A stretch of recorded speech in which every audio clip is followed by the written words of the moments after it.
Welcome to this very special episode of AfterWords. Normally, during AfterWords, you'll see some of the panelists from the week's discussion talking about more in depth about some of the questions that came up, or just having another in-depth conversation about the subject. But this week, we have someone who was unable to be a panelist with us at our last discussion, which was, is there a difference between cult and religion? And she's agreed to speak with us today and have this conversation just to talk about her extraordinary life and experiences. And so we're very fortunate to have her. I'm Barbara Calderon, and I'm here today with Laura Johnston Kohl. And Laura is the author of a book called Jonestown Survivor, an Insider's Look. And to start this, Laura, I just would mind, if you wouldn't mind, to just read a passage from your book to kind of describe your experiences. Okay. As much as one paragraph can explain my experience. My early life was rather ordinary. I was an activist with a politically savvy mother. From the first moment I arrived at college, I was on a quest to discover what I was all about. The next years took me to Woodstock, to the Black Panthers, to People's Temple, and inexplicably out of Jonestown. Then into Synanon, into marriage, parenting, teaching, and the Quaker religion. I am a composite of all these experiences. So, that struck, when I read your book, that little paragraph just struck as, it's a very pithy statement about just an extraordinary life so far. Mm-hmm. You were really born into the family of a single mother at a time when single moms were not welcome in society. Mm-hmm. They were looked down upon. You came of age during the civil rights era. Yes. You were an activist. You participated in protests against the Vietnam War. You lived in the Washington, D.C. area. In fact, in your book, you talk about the time when Martin Luther King gave his I Have a Dream speech. Yes. You missed it because you were babysitting for somebody who went to the speech. So, unbelievable. And at one point you also talked about you had Black Panthers staying in your kitchen. Can you talk about your early years and your activism?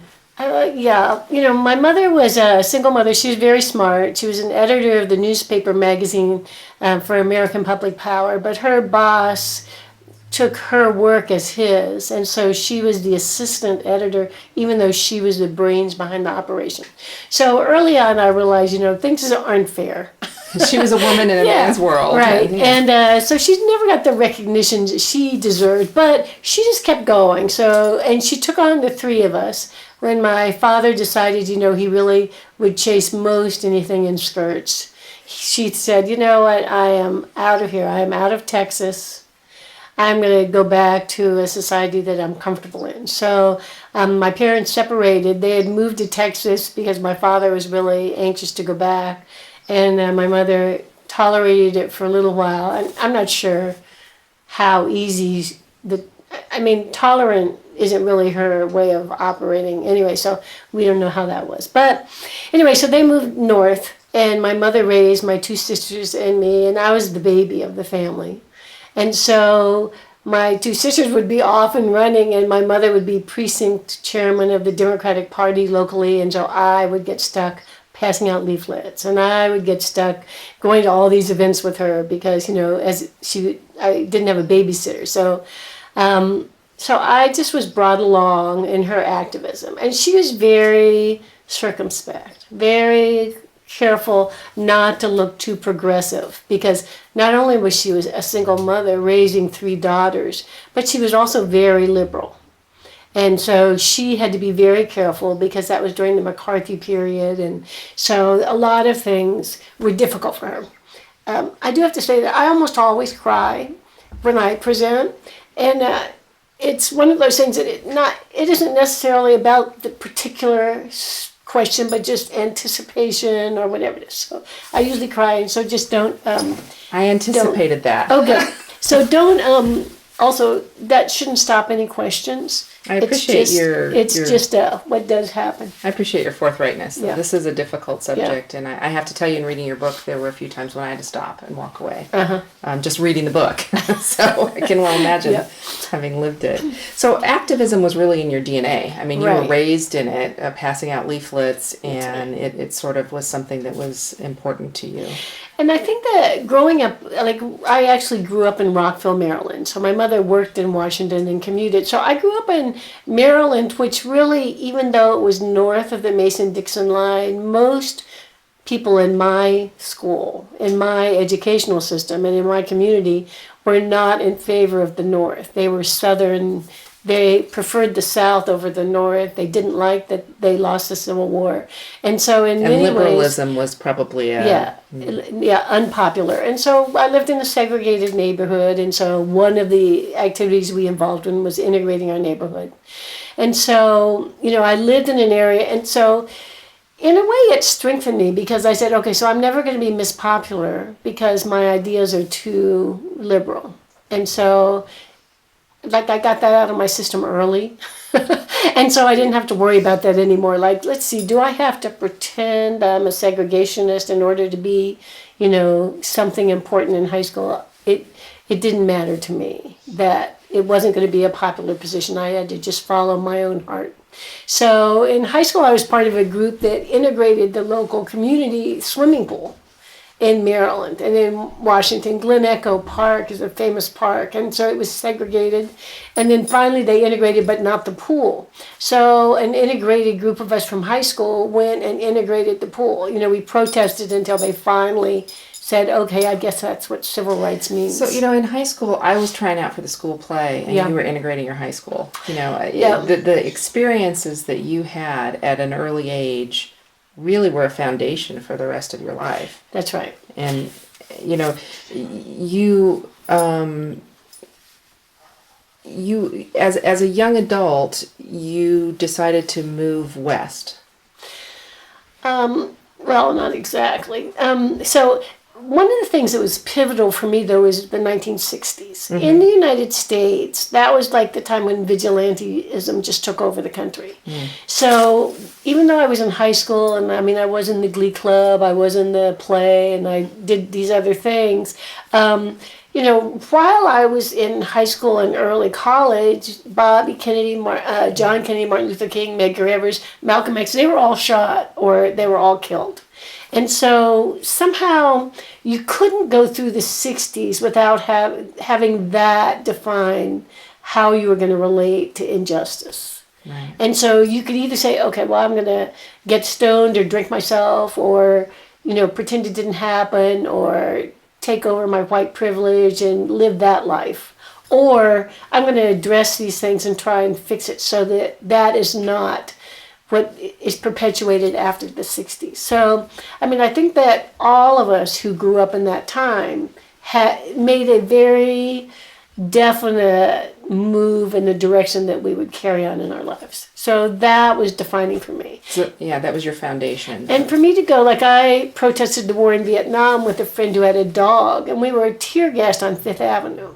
In Washington. In New York City. York. So, there were just so many things, you couldn't get past it. It's not like you could say, oh yeah, that doesn't apply to me. It already had applied to me. Yeah. And so, so from there, I was in college and I had met somebody who has kind of inspired me to be a philosophy major. So I was a philosophy major in college, and when I got there, I said, I worked at a housing project as part of paying a work scholarship. And then I would leave the housing project and come back to my class in symbolic logic. And I can remember, I failed it the first time. The second time I was sitting there and I said, this is just not really my life. This is not who I am or who I want to be sitting in a symbolic logic class. I can't be that detached. And so I flunked that after 3 years.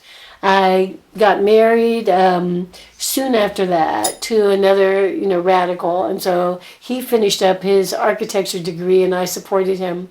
And then we divorced when he really decided my best girlfriend was his cup of tea. Yikes. So, and so then, in a way, that was the first time I was really on my own. Because it seemed like I had had boyfriends over the years or somebody who kind of impacted what path I would take. So at that moment, I was pretty much, okay, so who am I? What do I want to do?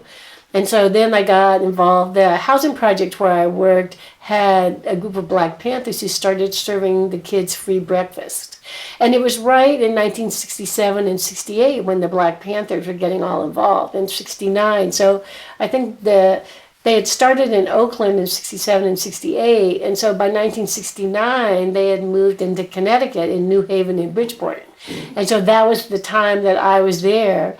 And I said, I love this. I love to see kids eating. I love to see role models, making sure they get food, counseling them, supporting them.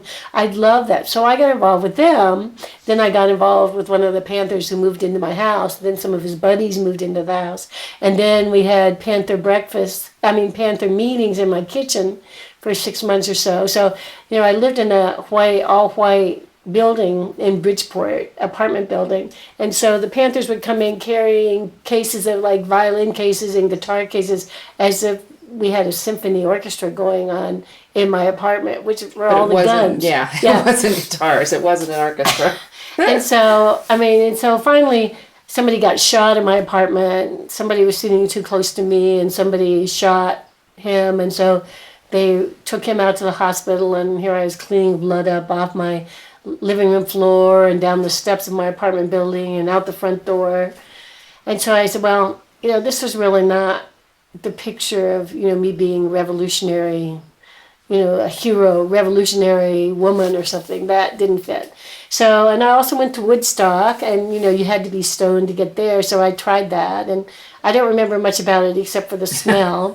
But because you certainly couldn't hear the music. As far back as I was, you couldn't hear the music. You could see naked people dancing, and you could see naked people swimming at first, and then as the water turned more and more muddy, it was less, less lovely to watch. Anyway, and so, so I tried that, maybe getting stoned and all that would be the way to get through this really, terrible times, but that didn't work for me. And so then my sister, who lived in the Haight-Ashbury of San Francisco, said, Laura, you tried school, that didn't work. You tried marriage, that didn't work. You tried Woodstock, that didn't work. You tried the Panthers, that didn't work. You're not really making good decisions. You need to come live with me. So you moved out to San Francisco. So to the Haight-Ashbury in San Francisco. So if I talk to people from the Bay Area and told them that I moved to the Haight-Ashbury for a safe haven, they all get a big yuck out of that. Because Haight-Ashbury was the center of sort of the hippie culture at that time. Right. You could walk down the street and they say drugs, LSD, coke. As you walk down the street. So you made a decision then to leave some of the bad decisions behind and move to San Francisco. Yes. Into a different culture. Yeah. Yes. But I hadn't. My sister enticed me out, but you don't stop making bad decisions, and geographic cures only work if you're really behind the change. So when I got there, I started making lousy decisions right off the bat. And so my sister worked for legal services in San Francisco. So she, I think, had talked to some attorneys about me over the years, cried on their shoulders as I went through my different, journeys. And so they had told her about Jim Jones. So the attorneys had told her. Because one of their friend attorneys had been involved with People's Temple. So my sister and I went up to see Jim Jones in Redwood Valley. So 2 hours out of San Francisco, we went into very rural Mendocino County. Right. And so my sister and I went together.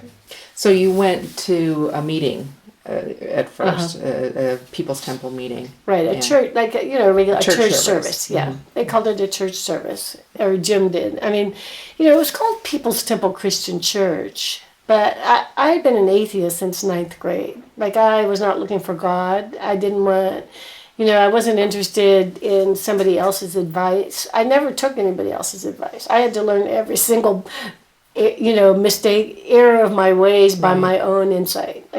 I was pretty independent. So what was it that you saw at the People's Temple meeting that made you want to come back?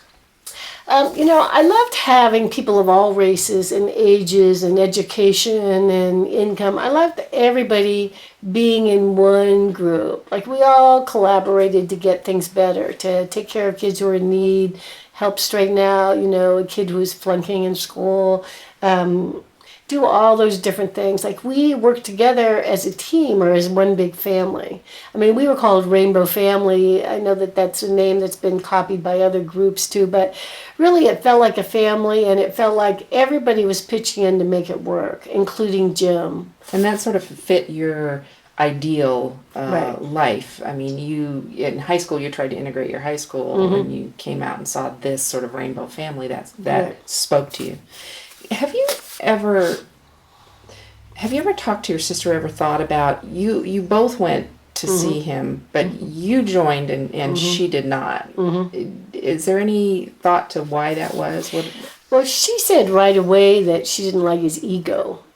And so, I mean, I don't know if it was because I'd been around people with strong egos over the years. I don't know if that was it, but he had put together something that nobody else I'd found had put together. Yeah. Like the Panthers, they were pretty, I love their political views and everything, but they were raised in a racist system. And so they had a lot of things, like a lot of baggage on how they had been misrepresented and taken advantage of and, really harmed in their history. And so I came in kind of like an optimist and, hip liberal, and I thought, oh yeah, everything is just as it seems today. I was very naive about, any of that, really, of that whole story. And so to me, it seems that I knew what I wanted, but I hadn't found it yet. And when I got to People's Temple, that seemed to be it. And then, Jim was a chameleon, and in just so many ways. But one of the ways was he could be talking about religion, and I would get a sense from him that his heart was not in the religion part. So I didn't feel that I was being christened or brought into not being an atheist or anything. There was never any attempt to make people change from being atheist into being Christian or Bible toters or, people who are interested in the Bible. So it wasn't the doctrine, it was more about the group and the work. It was as I saw it, the real doctrine. So in other words, I thought that Jim Jones was using the church and the Bible and scripture to persuade people it wasn't good to be passive, it's time to be active. And so he was moving people from a position of going to church every Sunday and believing the minister as if he really were holier than the rest. Jim was saying, you know what, let's have, why is it if you're white, you can have heaven on earth? And if you're black, you have to wait for the sweet by and by. We're not waiting. Why are we waiting? We deserve it as much as anybody. So we're going to have our heaven on earth. We're going to be activists here. So it was that doctrine, not the doctrine of the church, that I thought was the real basis of People's Temple. Mm-hmm. And I think to this day. I mean, I think that what probably happened is that Jim Jones was a young man checking out churches, and he saw, a minister in front of 1,000 people, and everybody was silent and in awe, listening to every word the preacher said. And Jim said, that's the job I want. Really? So that was sort of an ego thing. Yeah. It was. Oh, absolutely. You wanted people to worship him or look at him. Absolutely. Yeah. Not the Bible, him. I was also struck in reading the book by some of the descriptions of life in the People's Temple. Mm-hmm. And it seemed to me that you really thrived in that communal life. Mm-hmm. You spent a lot of your adult life in a communal setting. That's right. You very matter-of-factly talk about, for instance, you were sleeping in your office in a sleeping bag on an old door. Mm-hmm. For me, from the outside, I'm looking at that and going, oh, that's not good. That's uncomfortable. That's something you do while you're waiting for the mattress to be delivered. That's not a lifestyle. Mm-hmm. But you seem to thrive in the communal life. Yes. I thought one of the funny parts about that, though, is that when you're really tired, it doesn't matter what you're sleeping on. Yeah. And so just to be able to sleep in a sleeping bag, undisturbed for those few hours, that was what I was looking for. And so, I mean, now, depending on how exhausted I run myself, I could sleep on anything. Or if I've had a lot of sleep over a few days, then I say, boy, my mattress isn't very comfortable, or I need more pillows or something. But in a way, it's an extravagance. It's the ability to get a lot of sleep. And, really my life, I don't operate my life that way. Yeah. But I do love sleep. But so the work that you were doing at that time in the People's Temple, can you describe what you were doing? What was the People's Temple all about? What were they trying to do?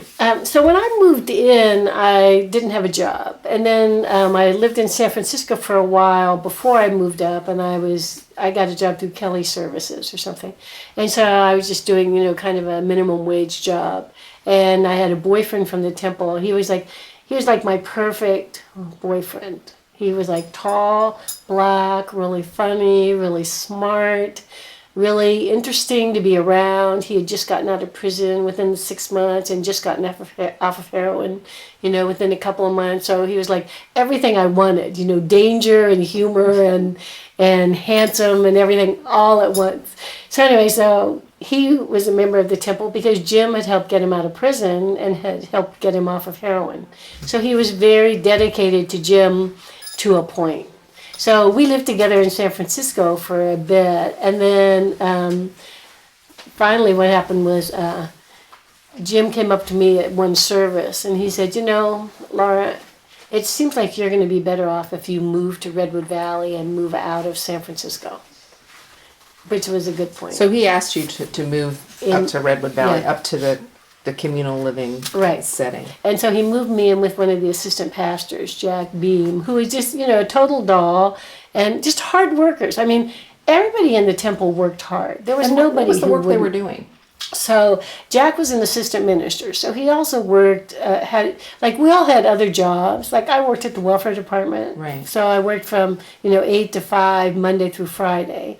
And then I'd get off. I lived communally. So one of the times, I did different things, but I took care of all the tapes. Jim had a regular radio program, so I was in charge of tapes, receiving them when they came in and identifying them.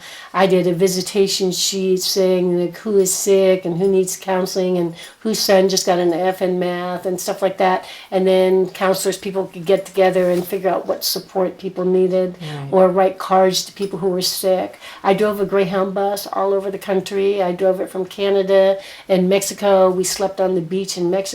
I drove it all the way from, San Francisco around to Georgia and up New York. And this was as the work of the church, they went to different rallies at different locations. Right. So Jim would have services probably twice a year. He would do the loop. So he would start in San Francisco and go to LA, pick up, and we had 18 Greyhound-type buses, and we would fill them. 13 Greyhound-type buses. We'd fill them and then go around, and Jim would do healing services around the whole country and encourage people to move in. And so many times we brought people back. You bring people with you on the bus. Okay. So I did that while I was working at the welfare department on vacations and when I had holidays and things like that. Yeah. So I did that, and then I lived in the dorm. I was on the planning commission. So early on, Jim started having a group, even before the planning commission that I was part of. He had formed a group of 20 or 30 people who met on a more regular basis. And even though he had made all the decisions, he was a hands-on manager, and so he was not going to delegate things. He would have conversations with people, and then if he liked the ideas that came out, then he would share them with people as if they were his. So it was kind of like a kitchen cabinet. Right. So it was a small one to begin with. Then he disbanded that group. And then by the time I moved in 1970, I got involved in March of 1970, and I moved in August of 1970. By about 1971, he had another planning commission. And it started out with about 60 people of all races. And it could be really hard workers or people who didn't work so hard who needed an extra jolt. It could be people he trusted, or it could be the wives of people he didn't trust, or spouses. It was kind of a conglomeration. It wasn't just the hard workers, because everybody in People's Temple worked hard. So what was the planning commission for? What were they planning? So we would meet and we would talk about, okay, so we're in Redwood Valley. We have some people from San Francisco. Should we think about buying a temple in San Francisco? Okay, so it was planning the operations of, Right. the church itself. And it was mostly like Jim making the decisions, but he would have conversations with us saying, okay, so if we buy these buses, who can we get to be the bus drivers? Who's going to train the bus drivers? So it was kind of establishing kind of a discussion group to could problem solve things that came up.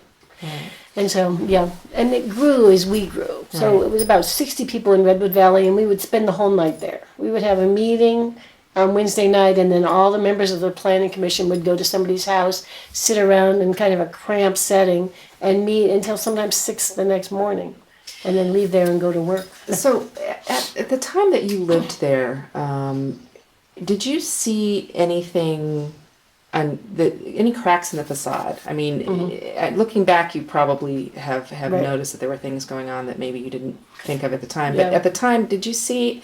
I mean, there's one particular passage in the book that was very difficult for me to read, but. You went to a meeting of some kind, and you were tired. First of all, the description of the meeting was interesting because it's Jim sitting in a chair, Yeah. and the rest of you on the floor around, kind of looking up at him. Always. So that in itself was interesting. But you're at a meeting, you're tired, and at one point he pulls out a gun and threatens to shoot you if you fell asleep. Yeah. To your credit, you fell asleep again and he didn't shoot you, but from an outsider's perspective, from my perspective, that was a point in which I had to walk away from the book for a little bit. Yeah. Because I'm decades away. I wasn't there. But how did you see any cracks in the facade or anything? I think even to this day, like if you are determined to get something done, then there are things along the way that you have to not, in a way, address or not focus on. And I don't know that would have been one, but just in general, like if you're a Che Guevara or a Castro or one of the people who's actually moved their country from one position to a really different position, you can't do it without sacrifice. And so part of my brainwashing even in People's Temple was to say, okay, so this is important and this is not as important right now. Or this is important today and we'll have to fix this later on, but we can get by it today. So that the kind of the discrimination between or making a qualified decision on what things you're going to attend to, that was what was really off while I was in People's Temple. So I did not see facades. I saw people who had to make a commitment because we were going against the grain. We were insisting on integration when the country was really opposed to it and not giving way. And so my choice was the ends, and the ends were justified by the means. So it was a way to sort of compartmentalize Right. behaviors or things that maybe just kind of flipped a switch in your brain that said, that's not right, but we're going to ignore that for now because Right. this is way more important. That's right. And so, People's Temple was a pretty young organization. I mean, I was only part of it for 8 years. You have organizations, that are hundreds of years old or even 20 or 30 years old.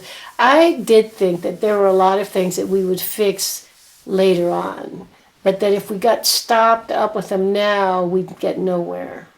And so the situation with the gun, I mean, it's telling in a lot of ways. First of all, there's nothing in People's Temple that wasn't pre-planned. There's like Jim sitting in a chair and everybody on the floor or whatever happened. Everything was pre-planned. There was nothing ever serendipitous. So you think that this was an event that he... So, I mean, for him to have a gun in his pocket is probably pretty unusual. I mean, I don't know, but I don't think that he had guns in his pocket most of the time. That's just my assessment So of you think Jim he Jones. was making a point? So I think that he would always make a point. Like, I don't know that I would have been the target necessarily, but, it worked. So so what happened was I was like nodding off because I had driven the bus down to Los Angeles, and we were in the planning commission meeting, and it was like 1:00 in the morning or something, and I had to drive the next day from Los Angeles to San Francisco to Redwood Valley. I mean, just thinking about it today even makes me tired. Anyway, so I was tired, and so I was nodding out, and then all of a sudden Jim pulls out a gun out of his pocket and aims at me, and he says, Laura, if you nod off one more time, I'm going to shoot you. So, there was nothing credible about that. Credible in the threat, you mean? Like there was... You didn't feel threatened. I didn't feel the least bit threatened or even anxious. I knew there was not one chance that he would ever do it. I've never seen him do anything violent. I mean, and with guns and stuff like that. There was nothing about that alarmed me because it was so far from being true. And I think that that's something that's really difficult for me and perhaps people watching this video to understand that because I think in the book you say, he was always dramatic. And from, 10,000 feet, it's like, that's not drama. That's a gun pointed at you. But he was a showman. Yeah. And he was... You think that he did it to make a point, and there were other examples like that. Maybe not as dramatic as pulling a gun on you, but you think there were other things like that. Yeah, I think that what I've noticed, like looking back, is the people who still come to the reunions every year. For instance, in Oakland and stuff. A lot of us at that setting are the people who met Jim in Redwood Valley.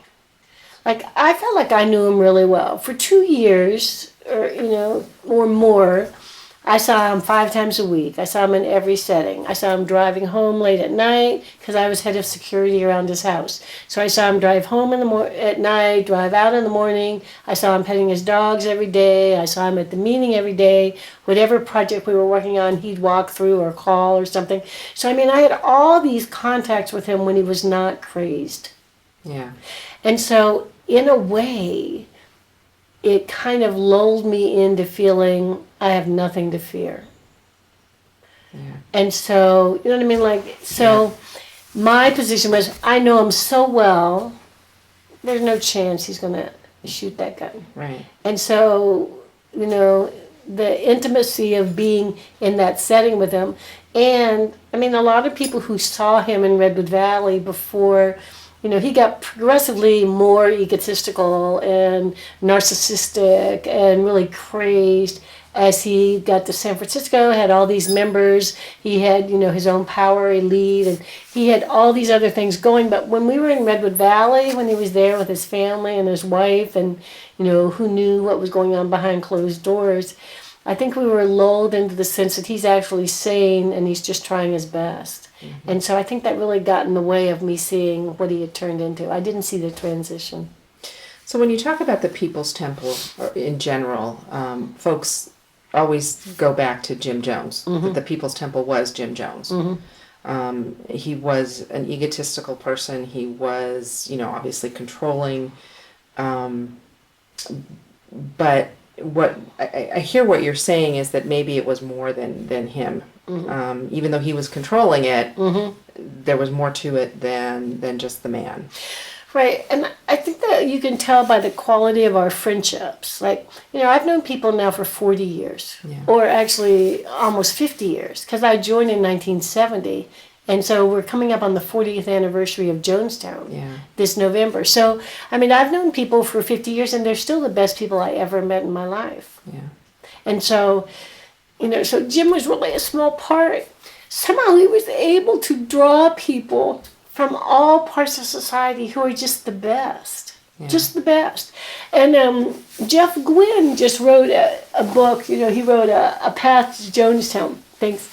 And one of the things he said in it is that so many cult leaders get people involved, and then they bring out the very worst in them. Certainly Charles Manson is an example of that. Right. And there are many examples of people who were brought into a church or group, and then they just became horrific abusers and everything. Even the Catholic Church. You bring people in the church, and then you have, church leaders who are involved in all kinds of, being pedophiles and things. So, what Jeff Gwitt said, which I thought was really profoundly stated, is that Jim Jones was able to have bring in the best and the brightest. And we didn't do everything great, but, of the people in my life, still my People's Temple friends are my very best friends. Right. So you were actually among the first group of people to go look at the Jonestown site before it was Jonestown. Right. Can you talk about that experience a little bit? Yeah, it is interesting. So the Planning Commission went down to Jonestown in 1975. So 90 of us got on a plane that we rented, and our pilot, one of the members of the temple, was a pilot, and so he flew us into Georgetown and then into Jonestown. So we saw it, and I was just in love from the very beginning. I mean, I love the tropics. I'm a warm air, warm weather, rainforest person. That's my preference of how to live. And so, I mean, I just loved it. I loved the rivers. I loved the people. They were all so gracious. I just loved every second of it. And so we were there, and then when we left, we got on a boat and took the boat from where Jonestown is into Georgetown. So a 24-hour boat trip. Yeah, so that struck me as how remote it was. Yeah. Really in the South American jungle. It took you 24 hours to get from Jonestown to the nearest sort of town, which was Georgetown. Well, I mean, the capital of Guyana is Georgetown. Right. So the boat was not right in Jonestown, it was in Port Kaituma. But so it's 12 hours down an internal river, and then to get to Jonestown.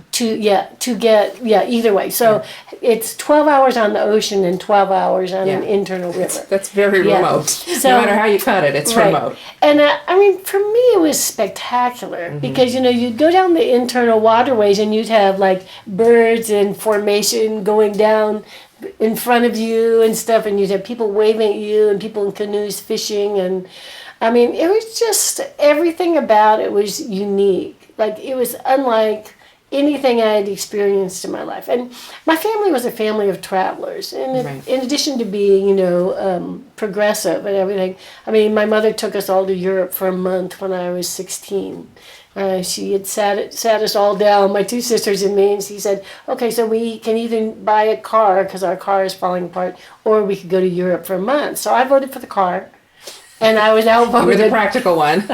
Well, imagine that. You were the practical one. And my mother and my two sisters both said Europe. Yeah. So I said, well, okay. So anyway, I mean, we were travelers. And so I just was completely in love with the whole country. So the Planning Commission went. But a friend of mine was on the boat too. And so when I told, we were in a setting once with somebody who was interviewing different survivors, and so I said, and even the very first time I was there, I fell in love with it, and she said, I hated it from the first time, because when I was there, I was on the boat too, and I just threw up solid for 24 hours, and it was the same boat. Yeah, so your experience and someone else's experience, which is kind of what I get back to, in that you were thriving in the communal setting, and I think others probably didn't have the same experience. Yes. To them, it was a hardship. It was being, put upon, and to you, it was like, well, this is just what you do. That's right. Yeah. And I mean, so many insights have come on. I mean, some people have talked about Jonestown as being like a plantation, and we were all the slaves. Mm-hmm. And so, I mean, I do think that is true from one point of view, but, I didn't have to be leadership. I kind of saw what we were doing, and for me, I was just enthralled by it. So there was never a time that I was unhappy there, that I would have left. So, when the decision was made to move to Jonestown, there were large groups of people. I know you talk about that they came a few at a time, so as not to look like a mass exodus, and this whole People's Temple was all leaving the country. What was the conversation like about why people wanted to move to the middle of the jungle? Well, I mean, Jim hyped it. He would say, okay, this is a promised land. We're going to go someplace where there are no policemen on the corner, no drugs being sold. to your kids while they're in school, nobody abusing you, nobody in juvenile hall for things. So he talked about it as a place that would really be a utopian community, that we would move and we would be in charge. We would make the decisions. We would set the standards, and we would not have somebody from outside impose laws and systems on us. So he was, and the folks in the church then, or at least Jim Jones, was painting a picture of the world that you were living in at the time as Yes. being one of being corrupt, of oppressive, not a place that you wanted to live, and so therefore it would be better to move to this other place. Right, and in a way, a lot of his message was to people who are black, because, like, I have certainly had privilege my whole life. I've lived anywhere I wanted to go. My mother graduated from college, so did my father. I mean, I had money to go to college. I had a work scholarship, but I mean, I could go to college. I always lived in a setting, plenty of room and things. Right. And so, I mean, even though I was somewhat poor, it didn't qualify. We were not impoverished in any way. And so I had lived a different life, but I saw the prejudice also in all the things that I was involved with. And so I did believe that the world was not a safe place, particularly if you're black and if you're young, and particularly male and black. So he did play on that reality that people were at risk. And, even today, like, my son is Indian, from India, he's adopted. And even in my community today, I have never been pulled over. Yeah. And when he was at home, till he was like 20, he had been pulled over 5 times by local police. Because of the color of his skin. Because of the color of his skin. So, I mean, even today, we're not over it. So when Jim talked the message about, okay, you're going to be someplace where there's not somebody who's superior to you because of their race, he played it up saying, like, we have to stick together, because part of his strategy was to pretend he was black. Obviously, he wasn't black. And Jim Jones pretended he was black. Yeah, I mean, like, he would say, we have to stick together, we're going to move, as if he was black. But the reality is, not only was he not black, but his inner circle was not black. His mistresses who catered to him night and day, they were not black. So, he muddied the waters so that people wouldn't realize that he didn't live what he was talking. So he made them believe that this was the place for them. And, he practices empathy. He practiced understanding. And I think there's a part of him that did understand, but I think that as his mental illness progressed and his drug addiction, which was, happening the last however many years, 4 or 5 years, all of that just really took control. And the part of him that, acknowledged that there was terrible racism and stuff, that was just not as important to him anymore than as, the drugs and leadership, and his ego just took over. Yeah.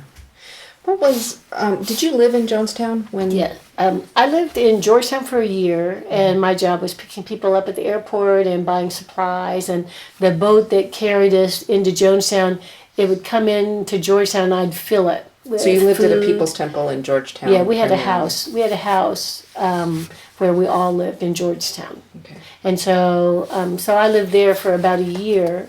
And then after a year, I moved to Jonestown. And I lived in Jonestown for a year and worked on different crews and agricultural crews, and taught kids Spanish at night, and then worked in the law office until the wee hours. And so I kept busy in Jonestown.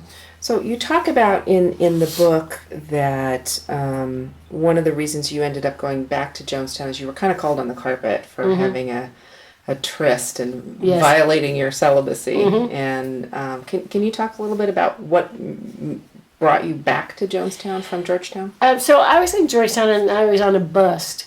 Like, I went out with this guy who was a pharmacist. My job was to go pick up people at the airport. And as more people came, I had to make more trips. So it was an hour trip. Everybody flew in at 11 o'clock at night. So that's just when the flights arrived. Yeah, so I'd have to get there, load everything up, drive an hour back to the house, drop them off, turn around, go back to the airport, pick up the next load. and come back. So that because you didn't have a bus big enough to carry everybody on the plane. We didn't have a bus, it was just a van. Yeah. So 11-person you're van. making a bunch of trips back and so I did that, which was really difficult. I mean, it's an hour trip from the airport to Georgetown. Yeah, and rough roads. Yeah. And not, not a freeway, like, old roads. Not going to LAX. So I do that, and so that was really exhausting. So on my travels going around town, I was called a procurer. I would get donations. If people had, recycled metal, I'd take it, and we'd take it to Jonestown and put it to good use. Anything people had that they could give up, we took to Jonestown because we could pretty much use everything. Mm-hmm. So anyway, I met this guy, and he said, well, I have some friends with vans. Maybe we'll take a trip with you and go pick up people. One night or a couple nights, I've forgotten now the dirty details, but anyway, he was going to do that. So one night I just went, and he and all his buddies came, and we just made one trip. And that must have been delightful to just And I said, well, boy, I could get used to this. And so then after that, we went out, and I don't remember exactly how it happened that I went out with him. I don't know if it was at the end of a day that I can't remember exactly how it happened, but anyway, we went out, and so he said, here's a hotel over there, and I said, well, do you have a contraceptive? No. I said, okay, well, we're not going there. And so then we went out another time, and he brought contraceptives. So you guys basically planned to sleep together, and you did so. And then shortly thereafter? And so then I came home, walking into the house, and they said, well, where have you been? And I said, well, I was just, out with, what's his name? And they said, well, did you have sex? And I said, well, yes. And they said, okay, well. And so I guess they talked to Jim, and then they sent me back to Jonestown. Was celibacy a rule? If you wanted to have a position of authority or wanted to be in Jim's trusted circle, you had to be celibate. So if, basically... You'd basically been working your tail off for 6 years, and you'd been celibate for 6 years. And had been celibate, yes. Ever since I broke up with my friend, my idol. Your boyfriend. Your ideal boyfriend. Yeah. Because I did figure maybe I needed a break on that, because I'd had enough bad experiences, that I obviously... That was one area that I hadn't fixed my craziness. Yeah. So you ended up being called on the carpet back to Jonestown, and you were put on, instead of this position that you had in Georgetown of procuring things and picking people up from the airport, you were put on work crews as sort of a punishment. Oh, absolutely. Yeah. We call it I've forgotten the name, but it's like a work project. So first I was like on it, and other people, were in charge. And so public services, work crew. So you had to run everywhere you were going. You got up before everybody in the morning. You went to bed after everybody. You took showers after everybody else finished in the end of the day. And so you were just on the run all day. So you were there with other people who were also probably not in good standing with Jim Jones. Like probably 6 or 8 other people always. There were always 6 or 8 people on the work crew, public services. Yeah. So then I did that for, 10 days or 3 weeks or something, and then I was put in charge of it. So after a short period of time, you were kind of given back a position of authority a little bit. Yeah. So I did that for a while, and then I moved away from that, and I was in charge of an agricultural crew. So so while you were in Jonestown, what was life like there for everybody? I can only talk for myself, and so really this whole interview, it's really just me. Right. There are many, many different points of view on it. Like, some people saw that I was one of the elite because I was trusted to go into Georgetown. I think Jim was very careful where he allowed people to go. I think that if I had been, negative about anything, or even questioning about anything, if I hadn't been really blind to all the stuff going on, I wouldn't have been sent. So I don't know how elite that is, but I do think Jim was very careful. He was not going to have somebody who was unhappy or who didn't like Jonestown ever represent what was going on there. Yeah. And so you... at this time, you were still very enamored with the life there and the concept of the utopian environment. You still felt, even though you were punished for a short time, Right. you still felt it was a good Right. project, a good idea. Right. And I always loved Jonestown. And even today, I say, so I'm on public service, oh yeah, I can do this 10 days. I can do this. Like I had a tooth that was falling apart. I said, okay, I can wait another couple months. Like, you know what I mean? Like you can deal with it in the short I term. can deal with it. And everything that had a life of its own, so it was short term. It wasn't forever. But that's because, that was my experience in People's Temple, and I loved it. And so, I think there was an elitism. I think Jim tended to have people who were white in those positions. Mm-hmm. And so he espoused the rainbow, but especially towards the end, did not live that. right. And I mean, he never lived it because he always had white secretaries he was, and mistresses he was having sex with. Mm-hmm. And having them set up other trysts and stuff. So, I mean, Wow.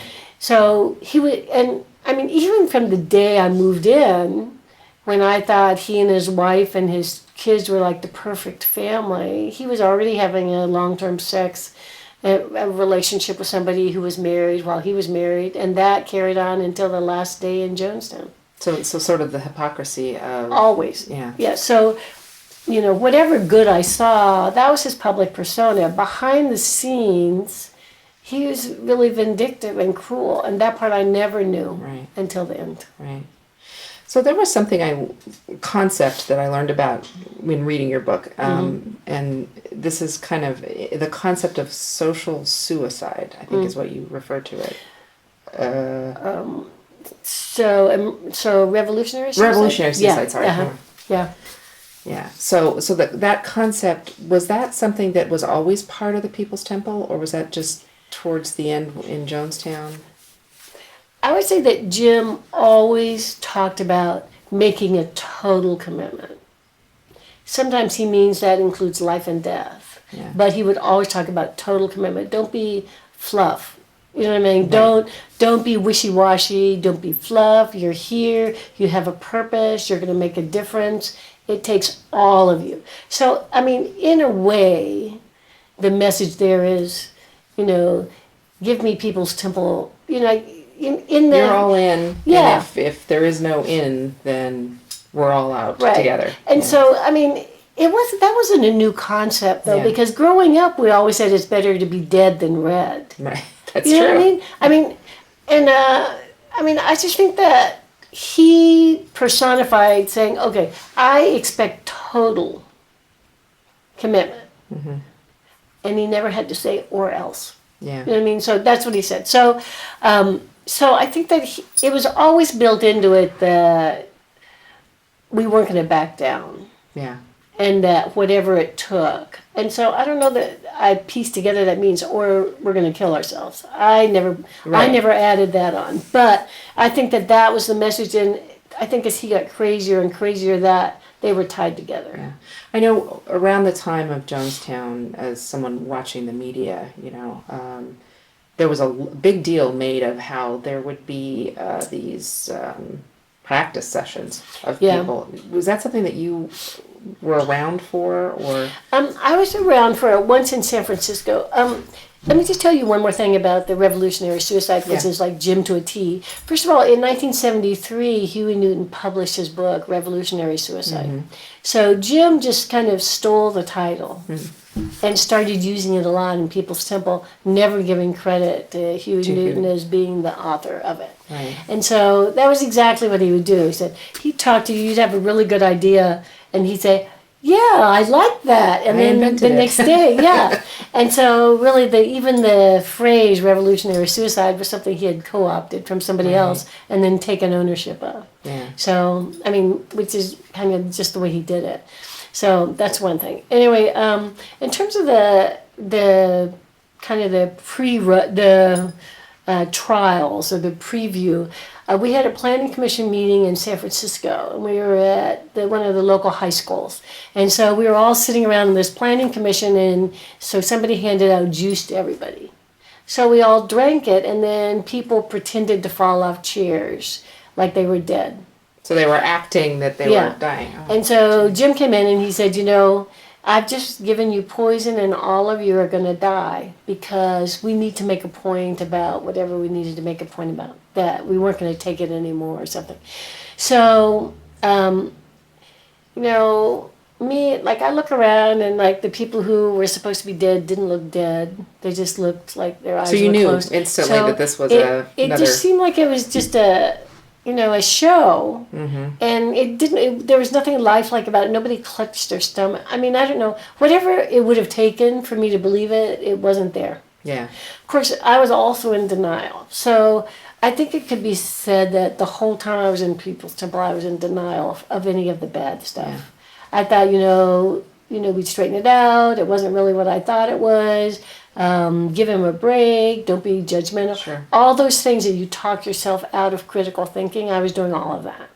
Well, yeah, and I have to tell you that we tend to do victim blaming sometimes just to help ourselves understand things. I mean, for example, you have a woman who's being beaten by her husband, and people say, well, why don't you just leave? And as we know, it's way more complex than that. That's right. So, and I think that again, being a contemporary around Jonestown and listening to the news reports, there was a lot of that. There was a lot of victim blaming of why didn't you see this? And we were very much battered women. Yeah. We very much, yeah. Yeah. Why didn't you see this? Why didn't you know? That's right. You couldn't have, yeah. So going back to Jonestown, there was a point at which you'd been on the work groups and then you were sent back to Georgetown.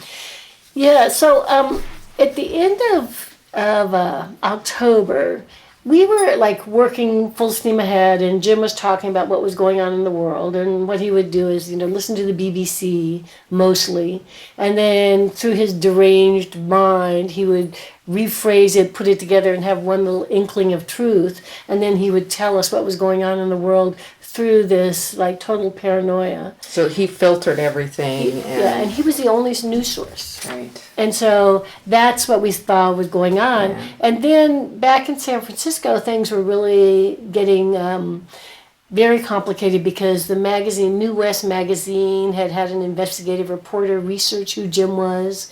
And so he had found out, Jim had been busted in a sting operation in Los Angeles in 1972, and that was pretty much covered up. And Jim For what? He approached a police officer in the bathrooms in Los Angeles in a theater or something. For sex. Ah, got it. Okay. And so Jim had approached somebody for sex, and it was a sting operation. And so Jim told the people who found out about it that he had been targeted because he had an interracial church. So again, through his filter, yes. He was being persecuted right. for having this church. That's right. And they were looking. Yeah. The heat was on back in the States for the church itself. Right. Yeah, okay. So even before Ryan's visit was scheduled, he started moving people out of San Francisco because the media had kind of turned on him. And over the years, he had done all these favors for Mayor Moscone and for different people, trying to, like if they were giving any kind of a public meeting, he would bring busloads of people to be the audience. I mean, Moscone could call Jim and say, I'm going to give this very important speech in 45 minutes and there's no one here to listen.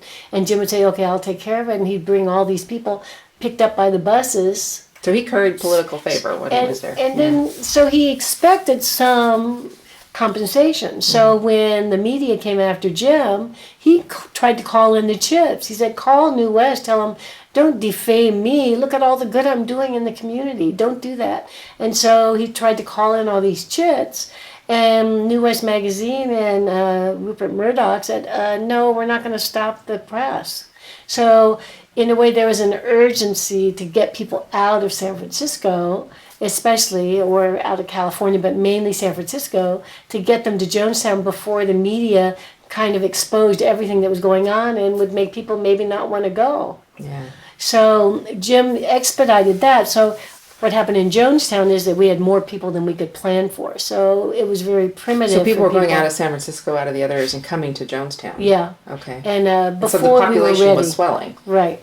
And I've heard that Jim at one point thought we'd have about 600 people in Jonestown. And by then we had 1,000 people. Yeah. So it was bigger than we had even planned for, because how can you plan how many people would actually leave the country? Right. So you couldn't really plan. So anyway, so all that was going on. So San Francisco was heating up. And then, so Jim was on top of all of this. He didn't always tell the community exactly what was going on. He did say, we're going to take a stand. We're not going to have people from the United States come oversee what we're doing. We're not, they can't make our choices for us. We're not going to allow it. So Congressman Ryan got involved. The concerned relatives let him know that they had relatives in Jonestown that they thought were being beaten. And he was a congressman from California. From San Mateo. From the district in which a lot of these folks had families. That's right. So they had complained through their families, and he came out to investigate. That's right. And you were in Georgetown at the time. You'd moved back out of Jonestown to Georgetown. First of all, that move, was that planned? Did you think Jim Jones wanted you there for a reason, or? So what happened was, first of all, back in the States, two people who were close to Jim did leave. In May, Debbie Layton left, and she went right to Washington and said, Jim's going to kill those people, don't let him. She was written up in the Congressional Record, and she said people are beaten in Jonestown, and she even used me as an example in the Congressional Record, saying, people are abused, look what happened to this person. And so then another person left, Terry Buford left in September or October with Mark Lane, who was one of the attorneys. So that happened, then the concerned relatives, and then all the public media. So Congressman Ryan said, I'm going to come to Jonestown, and Jim said, no, you're not going to come. And so they had this, argument back and forth, and finally Jim said, okay, come. So in Jonestown, I was living in Jonestown working, but the person I had worked with at the welfare department for 7 years, Sharon back in Amos, San Francisco, in Redwood Valley, was Sharon Amos. And Jim sent her to Georgetown because he needed somebody he had absolute She was no longer confidence. within the People's Temple, or she was? No, so I'm probably confusing the story. So I'm confusing the story. So she was somebody you knew, but she was sent to Georgetown. So she was one of Jim's commandants, or Jim's inner circle. And so when this whole thing with Ryan came up, he picked her to go back to Georgetown to kind of monitor what was going on in Georgetown. Gotcha. And I think at that time, we had cyanide in Jonestown, and I think that at that time it's possible that he expected some fallout. Some problems. And so whatever it was going to be, I don't know for sure that he had decided that people were going to die, but he expected some problems. So he had Sharon in the house in Georgetown. And since I had worked with her for 7 years, and because, we had had a friendship, I knew her kids, and, I had driven her to San Francisco when she was too tired to drive, I'd done different things. I think that Jim thought that if Sharon gave me an instruction, like saying, Jim said we should all die, I think he felt that Sharon could persuade or coerce me to follow that instruction. Yeah. So you were in Georgetown, and what was your first inkling that something had gone wrong back in Jonestown? So I was out for the day. I came back, and Sharon came up to me and said, Jim needs to talk to his sons on the radio, or I need to talk to them. Can you go get them? Because I had the only car. So I drove across town and got Stephen and Jimmy, Jim's kids, brought them back into the house. And then Sharon, Jimmy, Stephen, and a couple of other people met in the far back bedroom. And you weren't privy to that. And none of us were privy to that. And we went about our business. Right. And so at one point, the Guyanese police force stopped in and said, is everything okay here? And we said, yeah, everything's fine. Do they do that normally? Stop in? No, but, the Guyanese Defense Force is kind of like the National Guard. They're all like 17 years old and kind of friendly and goofy.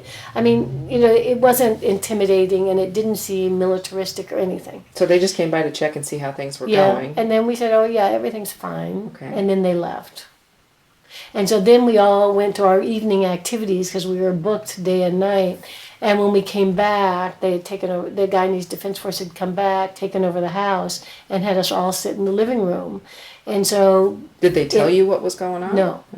And so while we were sitting there, they brought out the body bags of Sharon and her 3 kids. So that your was friend, the first we knew. Yeah. Yeah. And that was the first you knew something had gone wrong. Right. And so it turns out Sharon had told Stephen and Jimmy and the people she met with, Jim wanted everybody to commit suicide. People in Jonestown were dying. So at that point, when they were having the conversation in the back of the house, had the folks in Jonestown already committed suicide? Yes. And they knew it? Yes. But that was not information that you knew Right. yet? I think Stephen and Jimmy stopped Sharon from telling anybody. Because they said, you know what, we're not going to do it. Stephen wanted to fly out to Jonestown and save anybody he could. Yeah. But you know, that trip was not going to 24 make it in hours. time. Yeah. I mean, if he flew back, he could fly into Kaituma, but they didn't have a night airport. Right. So the closest airport would be Matthews Ridge, 35 miles away on crummy Still, roads. it's a long flight. And he couldn't make it. Yeah. So there was nothing he could do to stop it. But he did stop the word from getting out. You talked about that this was something that I was unaware of, that Jim Jones had created a message to go out in the event that everyone committed suicide, to tell everybody in every people's temple that it's over and you need to follow me. That's right. And he got on the phone and called everybody. Stephen did. Yeah. So Stephen got that message. Stephen got the message from Jonestown that people were already dying and dead. And so Stephen just got on the phone and called all the places in San Francisco and Redwood Valley and Los Angeles and said, don't listen to any message you get. And Stephen is his son? Yeah, 19-year-old son. Wow. So this 19-year-old kid had the wherewithal to really stop people. That's right. Do you think that had he not done that it would have been worse? Oh, absolutely. Yeah. Yeah.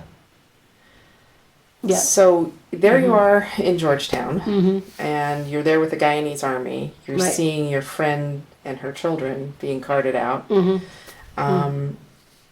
What was going on at that point in time? I mean, were you able to talk to one another? Were you able to help one another through this? Or? Well, there, like, you know, we had rooms where we shared, you know, 5 or 6 or 7 people in a room. So I mean, the room that I was in, we were all crying and traumatized and everything. Some of the people in the house, including Jimmy and Stephen, later flew out to Jonestown to identify people so there could be some identity made. So there are some people who survived who went back to Jonestown even in all that and put names on toe tags.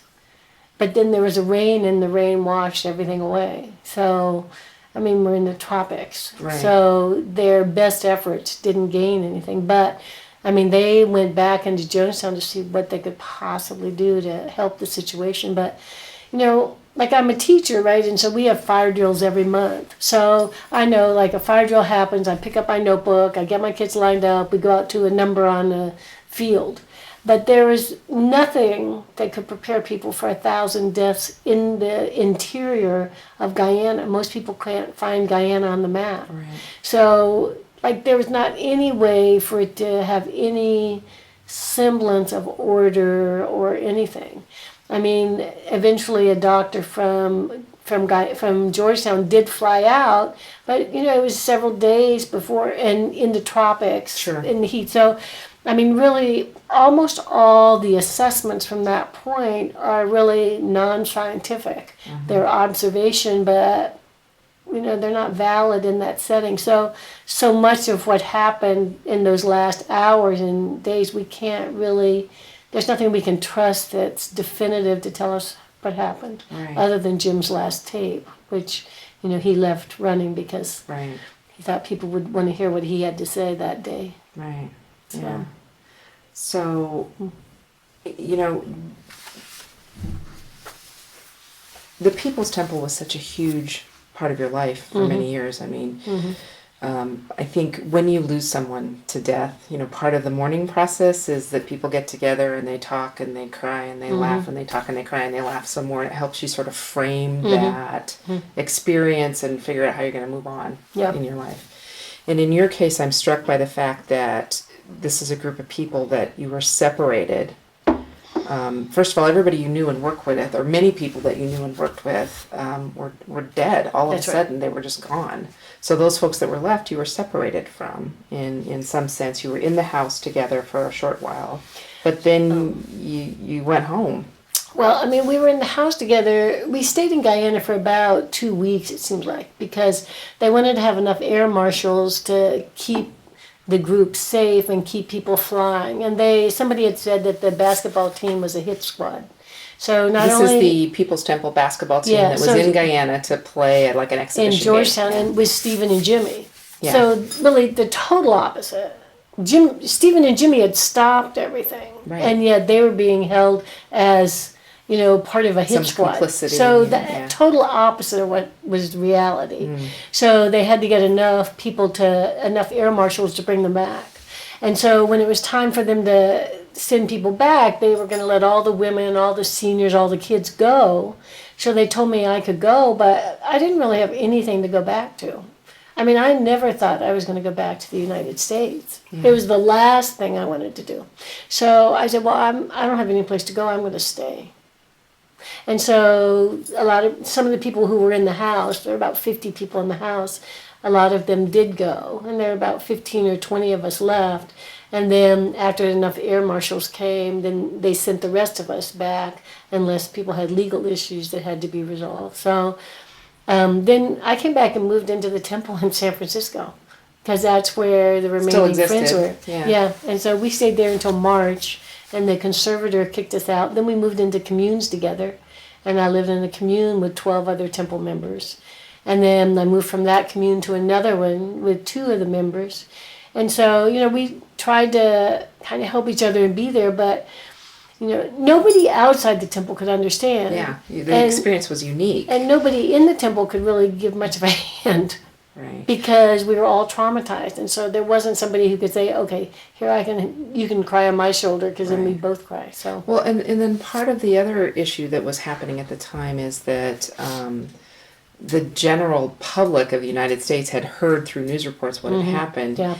And to be a member of the People's Temple was not something you wanted to identify yourself as, not something that you could talk about. In fact, in the book you talk about the bodies were not accepted at cemeteries. People didn't want them in the cemetery. That's right. So you were kind of a pariah. Yeah, I mean, I think that a lot of people had harder time with it than I did. I didn't want to talk about it because I always sobbed. So I didn't want to and by the way, I'm a survivor. So I didn't talk about it for that, but I mean, in a way, that was always part of who I was. So, but I came back, and one of the things I did, the U.S. government said they had a lien on my passport. I went for my passport, and they said, well, there's a lien on it. And I said, well, what's that all about? And they said, well, you owe about $500 because we brought you back from Guyana. And I said, well, I didn't even want to come back from Guyana.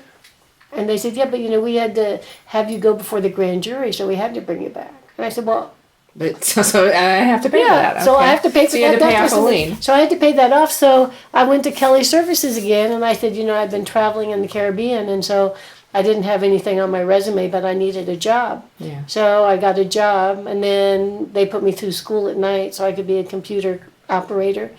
And I had money, so then I could give money to the other survivors who didn't have income and didn't have a place to go. So it was one of those things that, turning lemon into lemonade or something, Yeah. So one of the things that happened after you came back is you joined Synanon. Yes. Which I kind of remember the name, so I had to look it up. And the first sentence of every description of Synanon is it's a cult. Yes. that was founded to be to help drug abusers get off drugs. Right. But they then were charged with abusing their members. What was that like?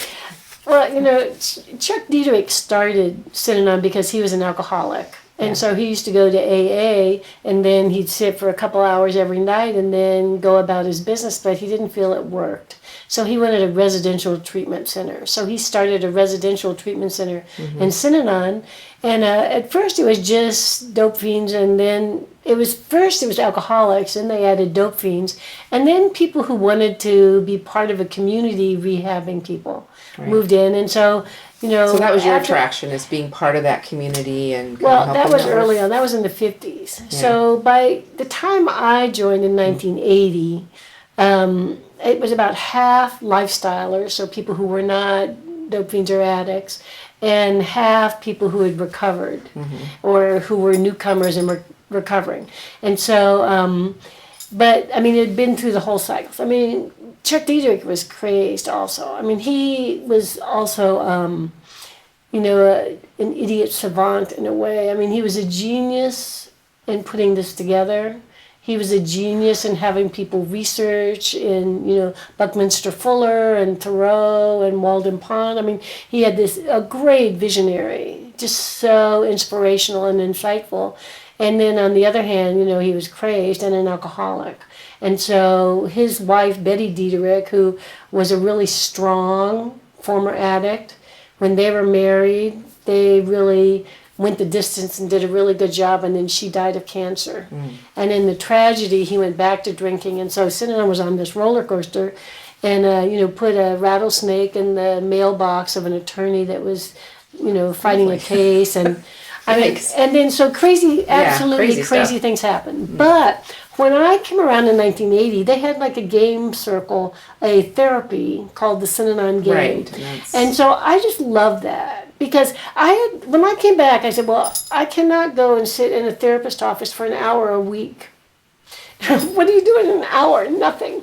So I went to Synanon, and actually for 3 hours, a couple times a week, I could be surrounded by friends who would just let me sit and cry or talk, or they would talk.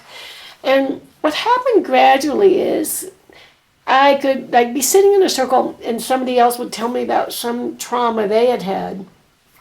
And I realized that I wasn't the only one who had had tragedies and missteps and traumas in my life.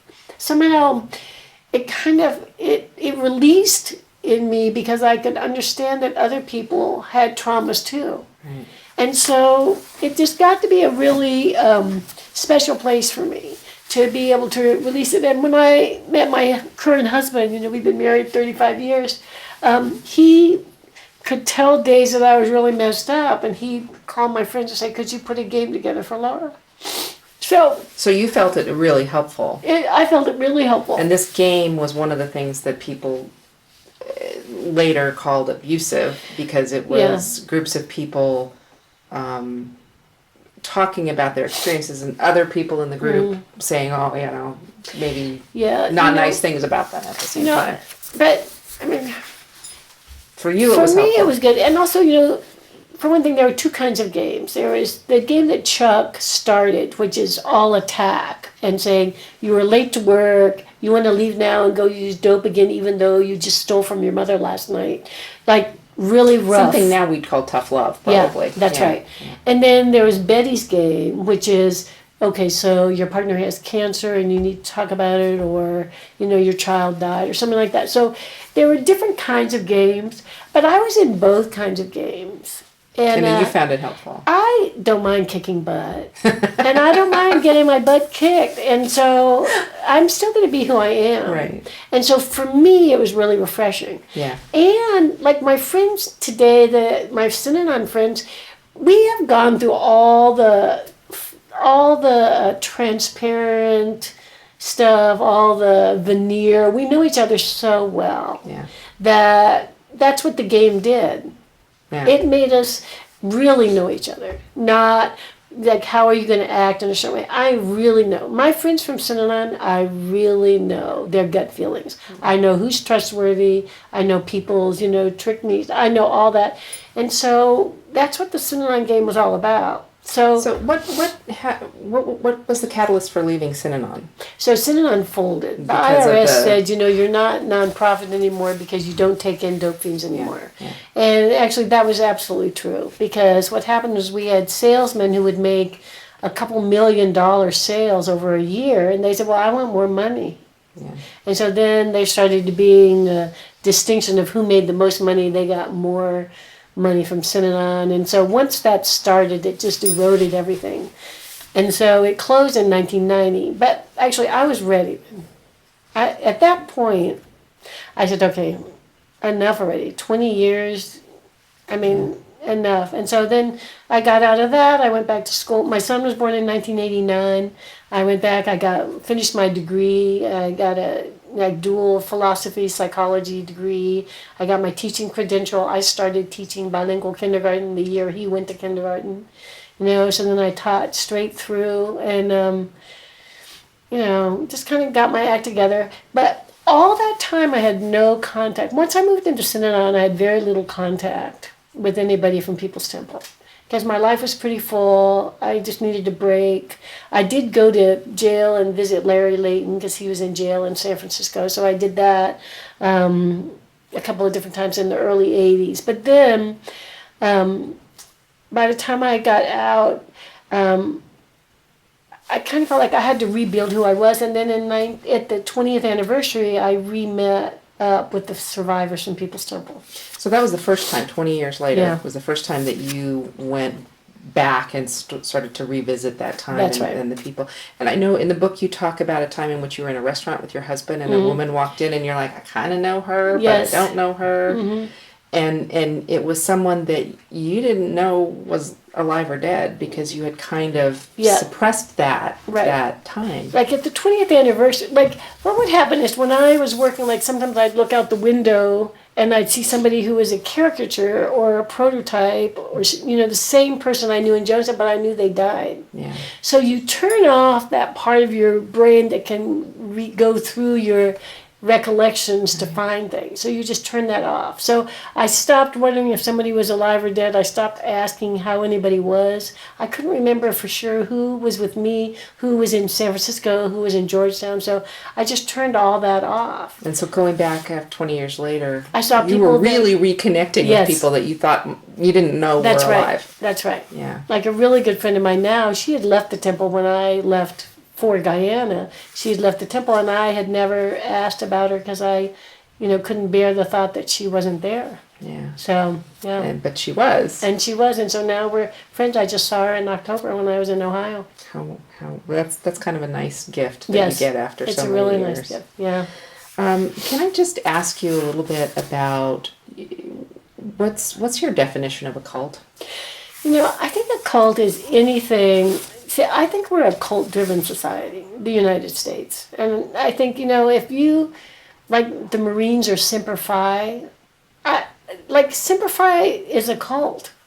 And so it doesn't matter if it's the Catholic Church or the LDS or anything else. If there's something that you are going to always follow in spite of everything. In spite of your best. Yeah. Then I think that's a cult. So, cult is just short for culture. A cult is a group that has its own way of thinking through things and reacting to things. And if somebody tells you not to vote, or who to vote for, or not to have an abortion, or to have an abortion, if there is somebody in the group who is making your personal decisions for you, that's a cult.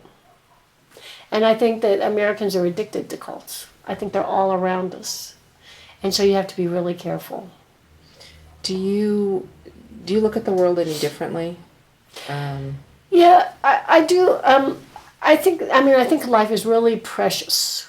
So I don't want to waste my time with fools. I will not waste my time with racists. I will not waste my time with people who treat people badly, who bully.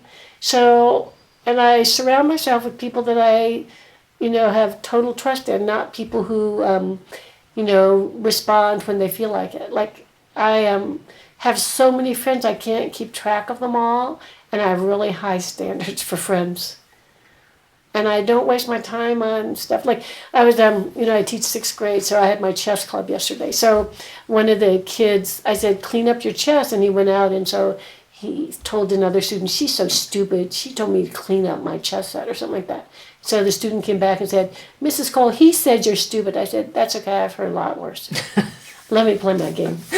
Yeah. So, and that's the other thing, I don't get caught up. And also I'm a Quaker, so I like simple things. Make it really simple.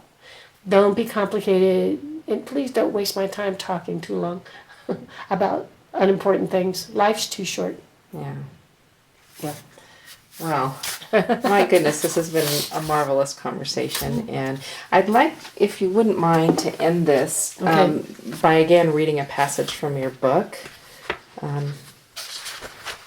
See if it has as much meaning to you now as it did then. I have chosen life. Most days I am above the fray of daily life. I have simplified things I worry about. I make it a point to make the world a better place. I try not to be compromised by our society and world. This is all the same thing I just said. You just said, yeah. I can't tolerate racism, sexism, or deception by elected officials or anyone else. I also can't tolerate violence, war, or bullying, whether it's personal or institutional. It has made me who I am today, and it will take me where I'm going tomorrow. My friends and my desire for a better world make my life full and rewarding. I am so glad I made that choice about 30 years ago to keep on keeping on. Yeah. Laura, that's funny that I said the same thing. You did. You absolutely did. So, Laura Johnston Kohl, I appreciate your time today. This has got to be so difficult for you, but I appreciate you being open and honest and being here and letting us hear your story. You know, for me, it's kind of like I'm a little fragile leading up to interviews, and then afterwards I have this exuberance of, I did it, and I survived it again, or something. Somehow it's freeing more than difficult. Glad to hear that. Yeah. Glad to hear that. So if you're interested in learning more, I highly recommend Laura's book, Jonestown Survivor, A Survivor's Tale. Laura also has a website called JonestownSurvivor.com and a Facebook page, which is also Jonestown Survivor. Mm-hmm. So if you're interested in learning more about it, those would be some good places to start. And I thank you for your time today. Thanks so much. So nice meeting you.